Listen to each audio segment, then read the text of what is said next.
Tonight, we begin the Triduum, one play in 3 acts: Maundy Thursday, Good Friday, Holy Saturday.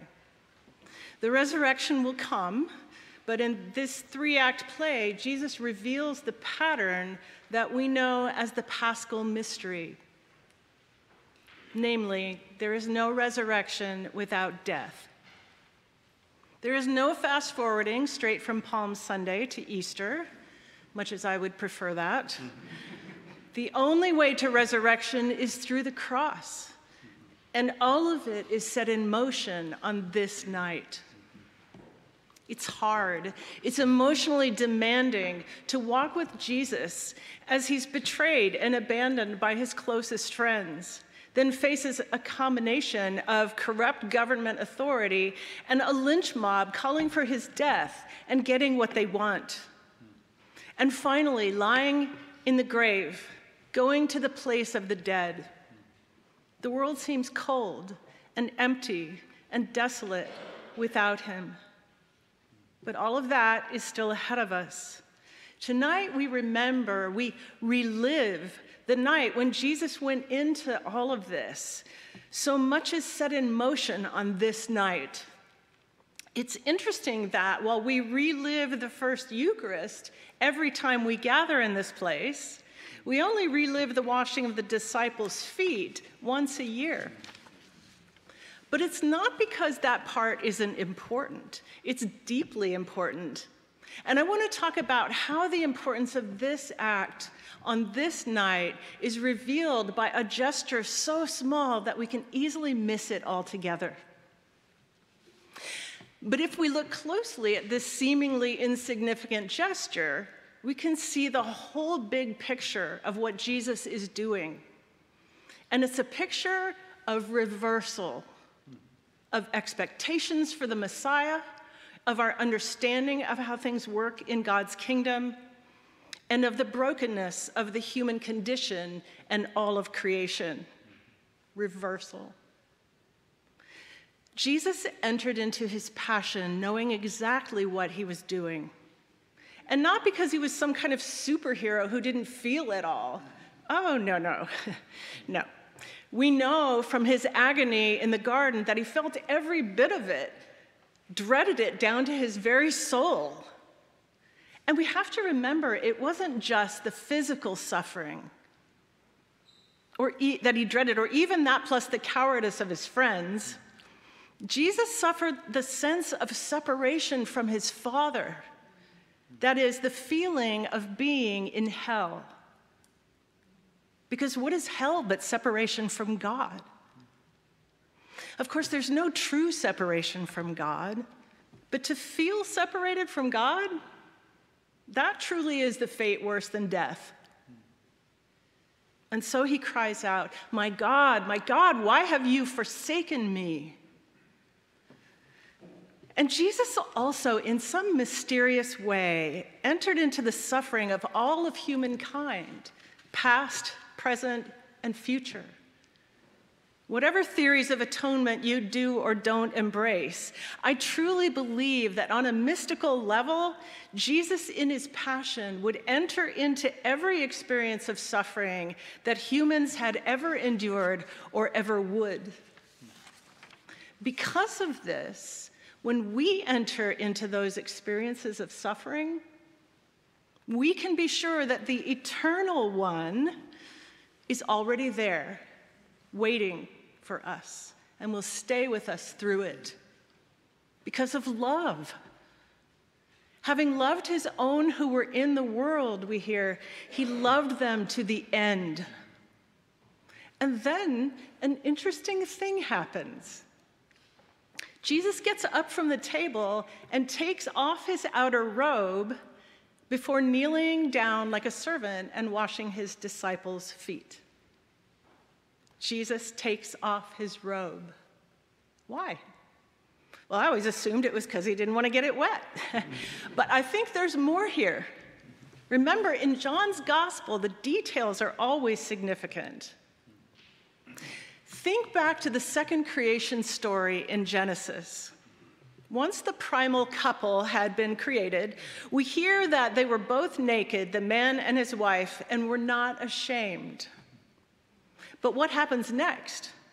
When they ate the forbidden fruit, their eyes opened and they knew that they were naked. So they make aprons out of fig leaves, and when God comes looking for them, they hide themselves. Of course, there's no hiding from God, and so eventually Adam explains, I was afraid because I was naked, and I hid myself. Adam is caught in the midst of a shame storm. Shame. We've all been there, haven't we?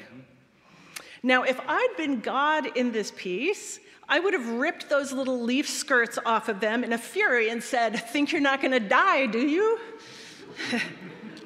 Fortunately, God does not act like me most of the time.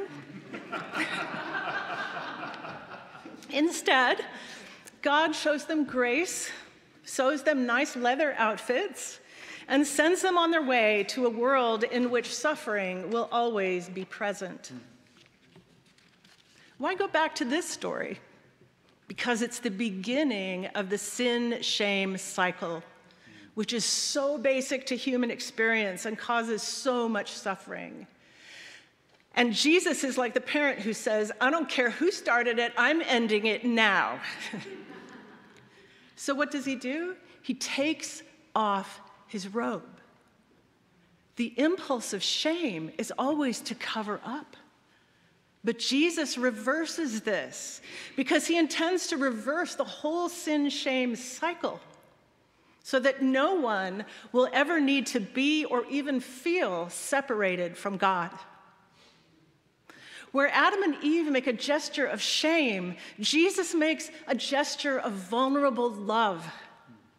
Where Adam and Eve cover themselves in injured pride, Jesus uncovers himself in humility.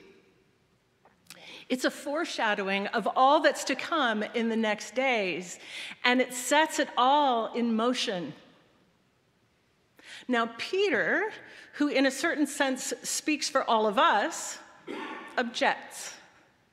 He can't see the future king of Israel bending down to wash his feet, because Peter hasn't yet learned the Paschal mystery, which Jesus is about to demonstrate for them all. Nothing that has not died can live forever. As Jesus had said earlier, no grain of wheat can become a field of wheat unless it goes into the ground. This is the cycle with which Jesus intends to reverse and replace the sin-shame cycle. He's going to replace it with the Paschal cycle of death and resurrection. And so, on this night, he enters this cosmic battle for the salvation of the world, and he takes off his robe. Who prepares for battle by stripping down? I mean, I'm no soldier, but I think people mostly, getting ready for a fight, mostly put on protective gear. And in Matthew's gospel, in fact, as he's arrested, Jesus says he could summon legions of angels to protect him if he chose to. But protection is not what he's after. He's going to enter into the very depths of human experience with no protection, utterly vulnerable, utterly human, so that he can heal it and reverse the cycle of sin and shame. I cannot pretend to know how he does this. There are a lot of theories. But here's what I do know.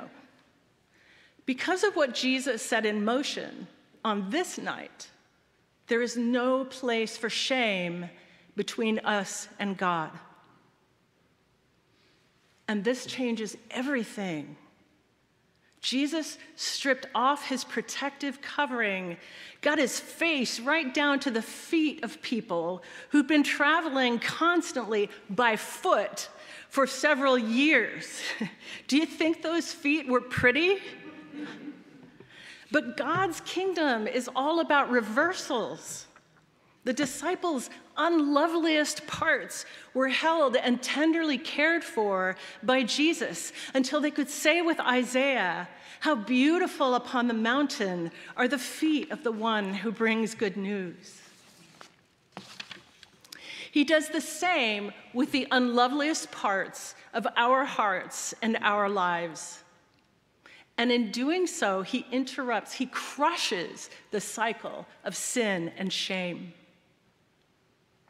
Jesus goes to the cross driven by a love I can't begin to imagine, so that he can wipe every tear from our eyes. He's going to defeat the forces that break us and make us whole and make us new. And it was all set in motion on this night.